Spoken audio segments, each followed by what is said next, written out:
We all feel time ticking by, right? Second by second, minute by minute. But what if I told you that our whole understanding of time, past, present, and future, isn't some universal constant? What if it's actually a powerful cultural lens, one that literally shapes entire civilizations? Just think about that for a second. Seriously, if our society, right now, had to build one single monument to its idea of time, what would that even look like? A rocket ship pointing to the stars, a giant blinking stock ticker.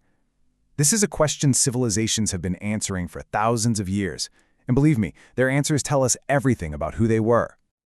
Okay, so let's really dive into this. When you see these incredible ancient monuments, you realize they weren't just built to honor gods or kings. No way. They were profound messages, sent across generations, basically shouting that civilization's core philosophy of time itself.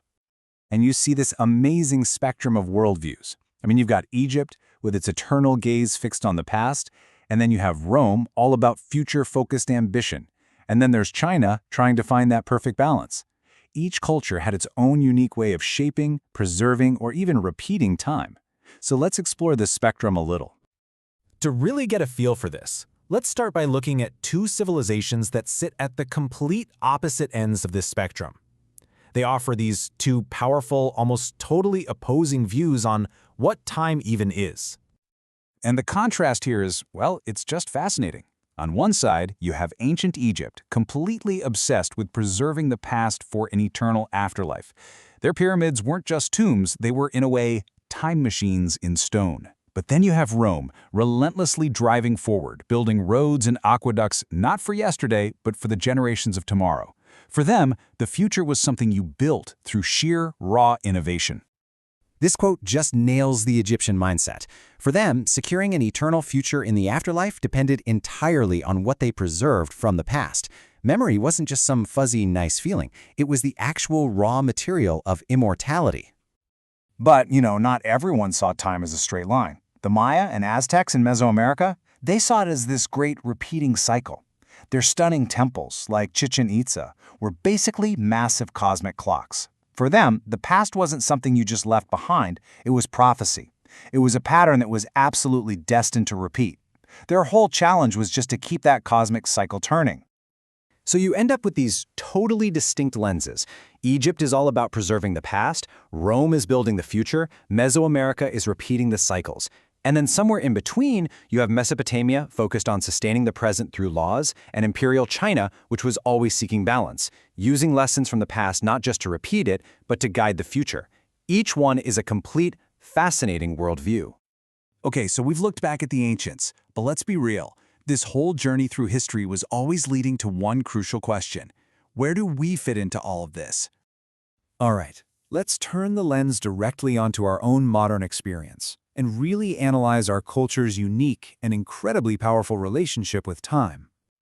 Modern American culture is, let's face it, overwhelmingly future-oriented. Our entire national story is built on this idea of progress, the belief that innovation can solve any problem and that tomorrow will be better than today. We're driven by this relentless pace of tech and economics, which honestly puts us in the same camp as the ancient Greeks and Romans, but, on steroids. And this creates this really interesting emotional paradox. On one hand, there's this incredible, restless optimism that fuels so much creativity and discovery. But on the other hand, there's this constant low-level anxiety that comes from living in such a fast-moving present where the past is often just left behind, or worse, completely forgotten. So here's the crucial point. There is no single correct way to view time. Every single one of these philosophies, including our own, comes with its own very distinct set of strengths and weaknesses. And you can really see those trade-offs laid out so clearly here. Egypt's eternalism was amazing at preserving memory, but it resisted change. Rome's forward drive built an incredible empire, but it neglected stability. And it shows that our own future focus, while it fosters unbelievable creativity, isn't free. The price we so often pay is a connection to our past and a real sense of presence in the now. So what's the big takeaway from this whole journey across civilizations? Well, it's not about judging which philosophy was better. It's really about seeing if we can create a more complete, a more resilient perspective for ourselves right now. Because ultimately, when you boil it all down, every single society throughout all of history has faced this exact same challenge. How do you honor where you came from, live a meaningful life right now, and still build responsibly for the people who are going to come after you? So maybe the path forward isn't to abandon our future focus, but to enrich it.